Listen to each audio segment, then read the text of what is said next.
friends, Nathan here, and today we're going to be talking about how and why you should be practicing your scales as classical or fingerstyle guitarists specifically.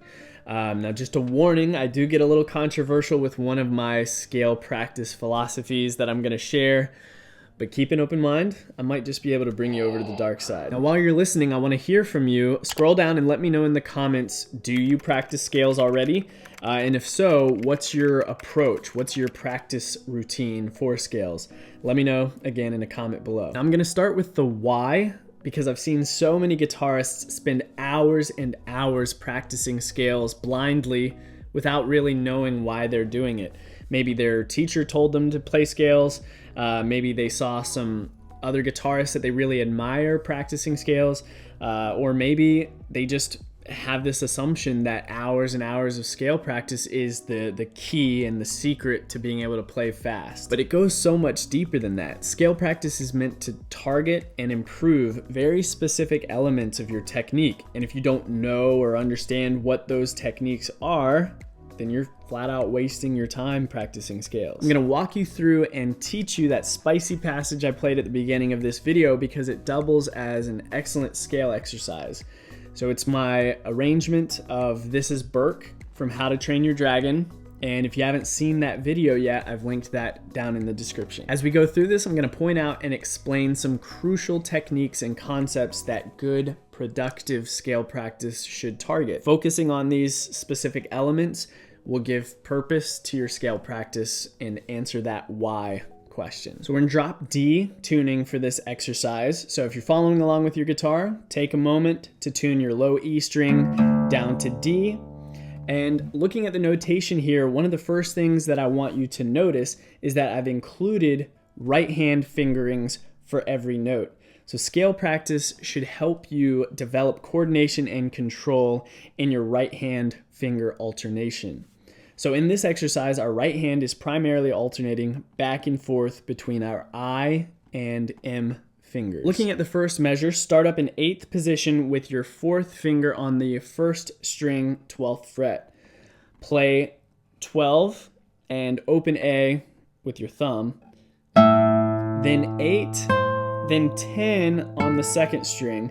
And when you play this B flat at the 11th fret of the 2nd string, you're going to make a half bar with your 1st finger at the 8th fret to prepare for the next 2 notes. So again, we've got, and then here, the 11, and then I prepare that half bar.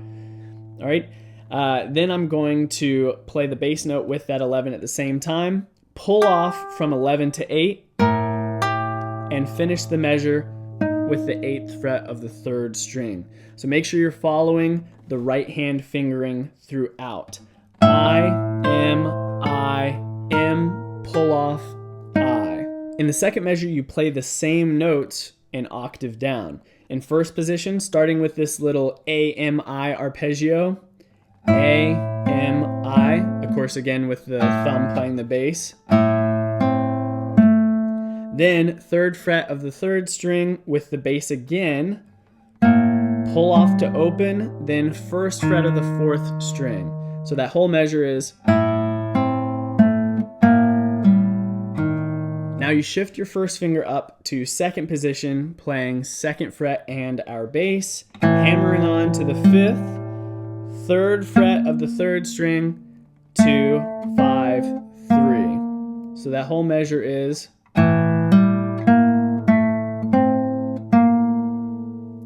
So if I put that whole first line together slowly, here's what we have so far.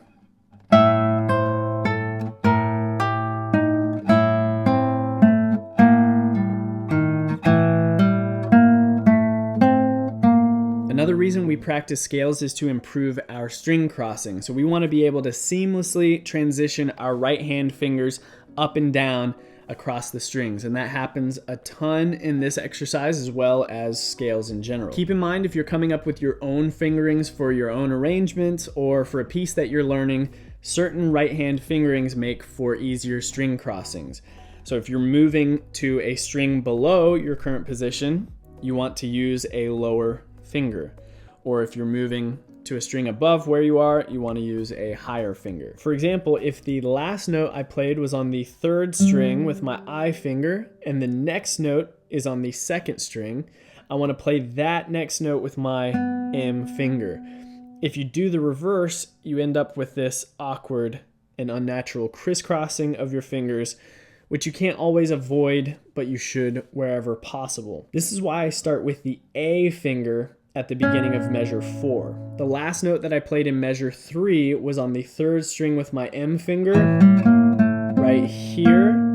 So since I'm crossing down to the 2nd string, I want to use a lower finger, the A finger in this case. So continuing on through measures 4 and 5, we have this all in 2nd position.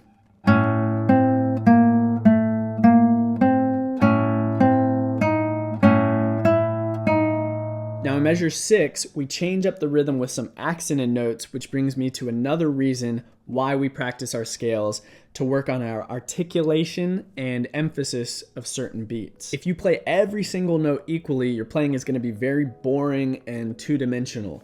Think of a teacher giving a lecture in a completely monotone voice, right? Very boring, hard to listen to.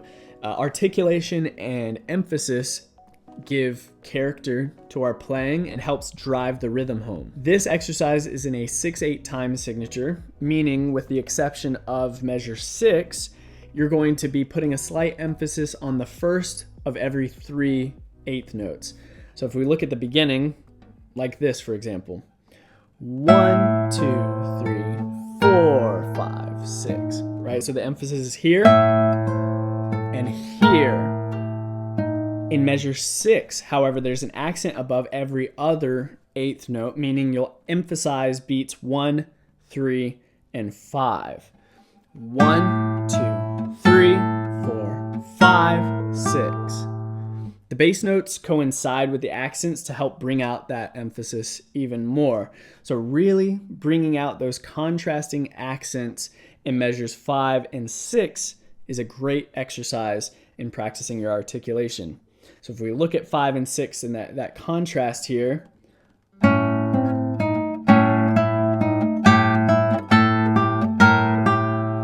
right, you can hear the difference in that articulation. Transitioning from measure 6 into measure 7, your first finger shifts from the 3rd fret to the 5th fret of the 1st string. So shifting positions quickly and accurately is another benefit from and reason to practice your scales. So you shouldn't be able to hear a difference between shifting positions and playing in the same position using different fingers. You stay in 5th position for the duration of measure 7 with this descending run, and make sure you start with your A finger.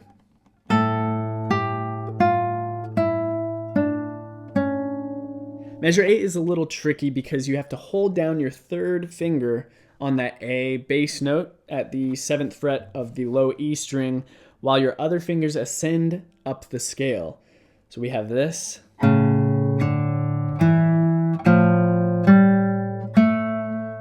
Finally, we end with a hammer-on from 5 to 7 on the 3rd string, playing open strings underneath, repeating the chord on beat 4. To recap, I'll play the entire passage for you one more time, nice and slow from the beginning.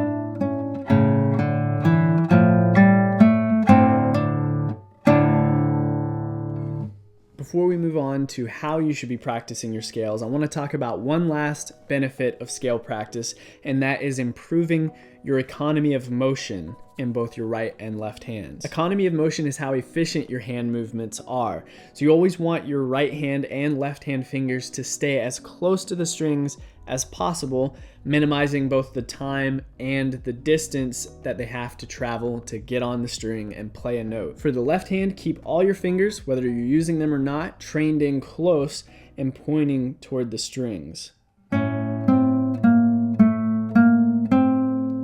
Notice how little motion is required here compared to saying this.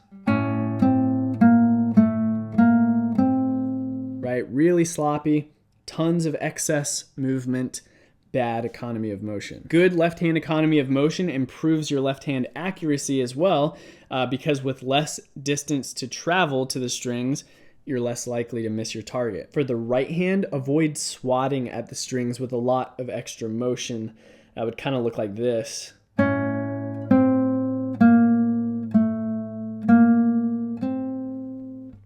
Just like with the left hand, good right hand economy of motion means keeping those fingers close to the strings and ready to play at all times, like this. That's a good segue into how you should be practicing your scales. So the why informs the how. Good, productive scale practice that yields actual results revolves around targeting all these specific techniques and concepts that we've been talking about and outlining here in this specific exercise. So we've got right hand finger alternation, string crossing, articulation and emphasis, shifting positions, and economy of motion. A lot of your scale practice should be spent playing staccato using planting in your right hand. Now what this means is as soon as you're done playing one note with one finger, your next finger immediately plants itself on the string in preparation for playing its note.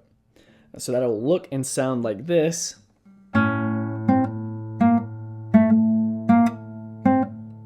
This is perfect for targeting your right hand economy of motion because it trains your fingers to get on the strings quickly and to stay close to the strings at all times. Now here's where I'm going to get a little controversial. I don't practice standard scale patterns anymore, like C major scale, ascending and descending up a couple octaves.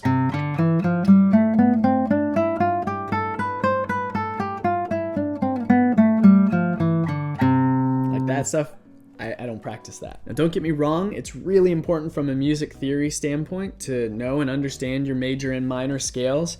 And in your formative years of playing, when you're first developing those techniques that I was outlining before, simple standard scale patterns can really help you focus and target those techniques without worrying about anything else. But as you progress in your playing and as your technical proficiency improves, your time, I believe, is much better spent playing scales in the context of actual music. I see guitarists spending hours practicing these standard scale patterns and trying to vary and change up every little element of the scale to prepare themselves for different musical scenarios they'll run into.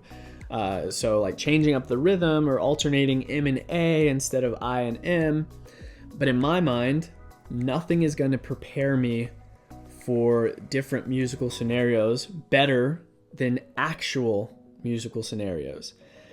You know, when do you run into a full ascending and descending C major scale in a piece of music uninterrupted? I haven't, ever. Now, before we go any further, I really want to make sure you understand that I'm not bad-mouthing guitarists who practice that way. Some of my good friends practice that way, and they are phenomenal players. So I guess my point is that there's not just one right way to do this, and this is what's really worked well for me.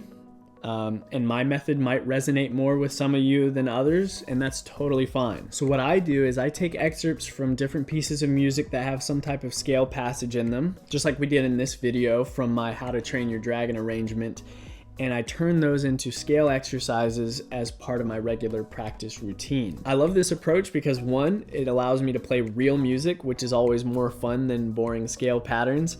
And if you're having fun, you're more likely to actually practice it.